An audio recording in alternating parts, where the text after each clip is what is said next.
Oops. Good morning, good morning, good morning, good people. This is Edward Bevilacqua. Here we are once again. It is about 6 o'clock in the morning. It is June 2nd, 2025. We are here at Department of Career Services, where our goal is to help our students and interested people on their adventure of a life, as Jordan Peters says in the little video for today.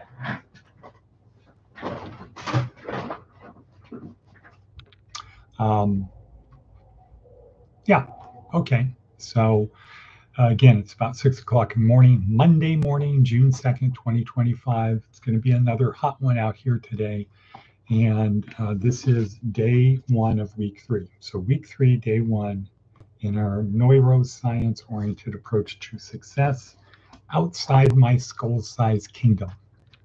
So we're going to talk a little bit more about that later. Some highlights. Some highlights for today. Yesterday had the great pleasure experience of going to the Orthodox Christian Church in Las Vegas, along with Alex and his wife Emmeline. Met them there at 9 o'clock, left after noon because, it's about a 2-hour service. And then you go into the hall to have coffee, socialize with people. I had the good opportunity to spend about 10 minutes with one of the, let's see, what is he called? Well, it's the lowest level of deacon, the pre-deacon. And then about 20 minutes with the priest. And he encouraged me to get these 2 books, Bink and Bink, the Orthodox Church, and For the Life of the World. Very different experience. I've got 2 words that I can say. Sacred experience. Sacred experience. Not anything different. Sacred experience. I'll just leave it at that. Today, a couple big things happening. I have to be in court at 9 to help a defendant. And then CHW training in lost wages. So I will say, good on you, mate. Got a busy day. Oh, yeah. And then 2 more big things. They keep getting bigger. That's a big one. That's a big one. Court, CHW training, then final day of class, where I give my presentation. And then way up here, dinner with Catman Joe, her boyfriend, Jordan, plus Lucy and Brandon, her fiance, for dinner in Lost Wages. So kind of cool for that. And yeah. So I'll say bully for Brontosaurus on that. But we have a big show. This is week 3, day 1 of week 3, outside my school-sized kingdom. Where we've come so far is week 1, overview and orientation. What are we doing here? What's the purpose? And the purpose is to answer 2 questions. Who am I and why do I behave the way I do? Because if we can answer those 2 questions, we know how to dial in who we need to be right now. Oh yeah, want to go back and say, at church, when it was over, a guy comes up to me, shakes my hand. I recognize him immediately. Ruben Selitz from 2017, 2016 2016 class over at the Hope for Prisoners building. Ruben was still incarcerated at Casa Grande Transitional Living Place, and was one of the leaders of the group, definitely. Really made the program better, and he's doing great. He's got a kid, doing very, very well, married, good job, making money, going to church, going to the Orthodox Christian Church. Yeah, was really big. And I think it was a surprise to Alex and Emmeline that I knew somebody who went to the church.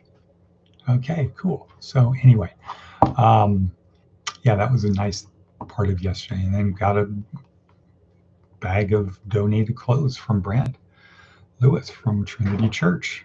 So that was good. And then spent many, many hours studying. Okay, but anyway, who cares about that? No one. I only put that down for posterity. I'm going to put a link to the video of Ruben Sellis. It's one of our most popular videos of Ruben trying to recite the Purple Cow.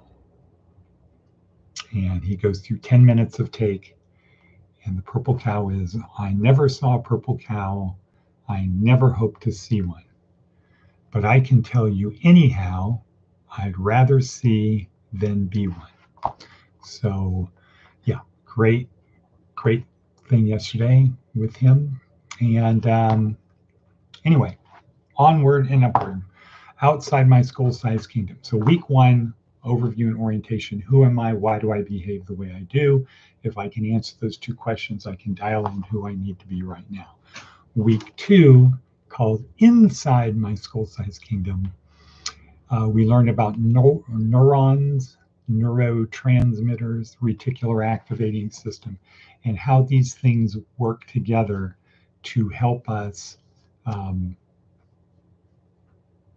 operate in the world. So we have a belief. That belief is usually something kind of implanted in us by someone we trust. Like, let's say our mother says your name is Edward, and if you hear me call your name, don't make me come looking for you. If I call your name, answer or come to where I am. So we have a belief. That's my name, and my name is important. So then there's I have this belief, and then there's a stimulus. It could be internal, external. I hear my mother yell my name in a certain way, and that releases neurotransmitters. First of all, it gets my attention immediately. If it's loud enough for my ears to hear it, bam, gets through the reticular activating system. I hear it, triggers the release of neurotransmitters, and her tone could be a tone that releases serotonin or oxytocin. Oh yeah, my mom is looking for me. I'm lost, and I hear my mother's voice. And that releases oxytocin, and then I feel good. My behavior is to, if she called me to come to her, to go, and the outcome is positive, and then that reinforces my belief that responding to my mother when she calls is a good thing. Or she might have a tone in her voice like, I just found this thing that you broke. And that tone releases cortisol. And my feelings there are fear. Uh-oh, I'm going to get in trouble. So my behavior is to try to pretend I didn't hear her or to get out of the way. And then the outcome is whatever it is. I either get away with it or I get punished. And that reinforces the belief that if my mother says my name with that particular tone of voice or that particular inflection, if she does that, that's what it means. So, so we focus in week 2 on how neurons, neurotransmitters, and the reticular activating system work to get us to get things done or to do things for part of our behavior. So we realize that if we can program the RAS so that we have certain beliefs and identify what the trigger is going to be, So it will release the neurotransmitters we want to release. I'll feel a certain way. My behavior will be in accord with that feeling, and the outcome should be hopefully positive. Well, if I have a positive goal, the outcome should be positive, and that will reinforce the belief it'll get me to keep doing it. So let's apply that to like a growth mindset. If I have implanted a growth mindset, yes, things are going to be hard, but I'm going to get better at it the more I try, versus it's too hard, I don't want to do it, it's not fun, it's stupid, it's boring, whatever. But I put a growth mindset, then what happens is every time I fail, it releases a neurotransmitter that causes my behavior to say, yeah, I'm getting better, I got to keep doing it. And then over time, I actually do get to be good. So, yeah. What's an easy way to create a growth mindset? Add the word yet to any sentence that starts with I can't, finish it with the word yet. I can't type yet. I can't type. Every time I make a mistake, a little dope shot of cortisol and a voice in my head says, yeah, see, why are you doing this? You can't type. Versus I can't type yet. Every time I make a mistake, it's pointed out to me how much better I got, how much further I got before I made the mistake. And if I keep on this path, one day I will be able to type. So that's how it works. Now, this week is outside my school-sized kingdom. So inside my school-sized kingdom, I think the world revolves around me. Outside my school-sized kingdom, I look around. Outside my school-sized kingdom, I notice there are actually other people out there. They're not just objects to be manipulated or avoided by me. There are other people who also happen to believe, mistakenly, they happen to believe that they're the center of the universe. However, setting that aside, in order for me to be successful, which is money times meaning and purpose, meaning is act such that everything you do matters, act such that everything I do matters, and purpose is service to others. So if I want to be good at having meaning and purpose, I need other people. I can't do it alone. So this week, it's how do I get other people to help me? Or if we use our metaphor of the boat, my life is a journey, the adventure of my life, as Jordan Peterson says below in the worksheet. It's the adventure of my life. I need a metaphorical vessel, boat, to take me on this journey because I need to be able to navigate through the world. I need to be able to have stores, food stored so I can go on the journey. I can make progress. I can keep going. I don't have to keep coming back, survival mode mentality. And I have a place where I can keep the treasure, the things that I've gotten. So I need to build a boat, and the bigger the boat, the better the voyage, the journey. But it takes longer to prepare that boat. But the bigger the boat, the better. But now it's so big, I need a crew. I need to get people on my boat to help me. And so one way this week can be looked at is, how do I choose the crew? How do I get the best crew? How do I find the people who are best at helping me on this journey? And so TED Talk number 1 of the week is David Logan. Was 10 years ago, was a professor at USC. I think he did the first TEDx talk ever, and he talks about tribal leadership, how to lead a tribe. And it starts with, well, what is a tribe? A tribe is a group of people who have things in common. They see the world the same way. We are all members of many, many, many tribes. So this is a tribe. We have our church tribe. If we have kids, their school tribe. If we like sports, that tribe, our hobby tribe. We're members of a whole bunch of tribes. And David Logan said good leaders nudge their tribe forward to the next level. And there are 5 levels. The lowest level is life sucks. And this isn't really a tribe of people together. It's the pooling of people who are at this stage of life. Life sucks. And he says this is the mentality of gangs in prison. Life sucks. So that means I am free to do whatever I feel like. Why? Because life sucks. There's no objective reason to do anything nice to people. Life sucks. If I want to go and shoot up a movie theater, life sucks. Hey, it really sucked for you today. There's not really any point. We're just atoms in the void. Life sucks. The next level up, which is a big increase in an actual tribe, is my life sucks. It's not life that sucks. It's my life that sucks. And if I have a growth mindset, what does that mean? Oh, it could be better, or it could be worse. So it's not life that sucks. It's my life that sucks. So this is generally the stage of people who are not employed, struggling through life.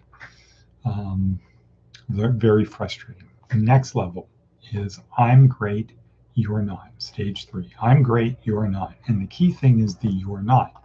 This is the keeping up with the Joneses. This is the group of people all advertising is targeted at because, and they want to perpetuate that and push that little button. Are you great? Are you great? Are you a player? Or are you a poser? Because if you're a player, you need to do this, or you need to own this. You need to act this way. So I'm great, you're not. Stage 4, we're great. Now I put my little ego off to the side and I focus on other people. I say, we're great. Now I want to cooperate with other people. And then stage 5 is life is great. For our purposes in our class, we're getting rid of stage 1. Life sucks. We can't deal with that. People who are that are not our students anyway. Life sucks and life is great. Our people are not on that level. And that's like 2.5% of the population. Down on this end, life sucks, 2.5% of the population. So it's sort of a normal distribution. Our focus is stage 2, 3, and 4. And most of our people are at stage 2, which is perfectly okay. My life sucks. If you're at stage 4, you wouldn't be watching this otherwise, but we need to know about it. And David Logan says a couple other important things, which is whatever stage you're at, you can only hear one level below or one level above. So if you're at stage 2, you can only hear stage 1 talk or stage 3 talk, 1, 2, or 3. You can't hear, meaning it doesn't make any sense to you to be with somebody who's talking at stage 4. We're great language, and you're at my life sucks. It's like, we're not great at all. Maybe you're great.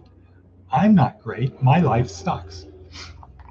But you can talk at stage 2, I'm great and you're not. So the person can get the you're not, and he has with a growth mindset, you can get to, well, I can be great too. There is a path, maybe not doing what I'm doing. Maybe I need to change a lot of things, but I too can be great. And so this is a very important one today. So our takeaways are, what is a tribe? What tribes are you in? What level is your tribe? And David Logan's final advice was, you want to get with people, join a tribe, nudge it forward. So instead of just being a participant in the tribe, passive participant, active participant, try to nudge the tribe forward. And tomorrow we're going to start learning how to do that, how to nudge people forward. Okay, but in the last 40 seconds of this thing, we have a bunch of red letter stuff on here. The Outside Your School Sites Kingdom, but we have Darren Hardy, really good one. Human connection that goes with stage 3, right? Human connection, how important it is. We have TED Talk David Logan, Darren Hardy, both red letter. Daily Stoic is a good one too. The unexpected blow is the heaviest blow. Okay, with that, we're going to say, Auf Wiedersehen, hit our limit, and cut. Boom, cut.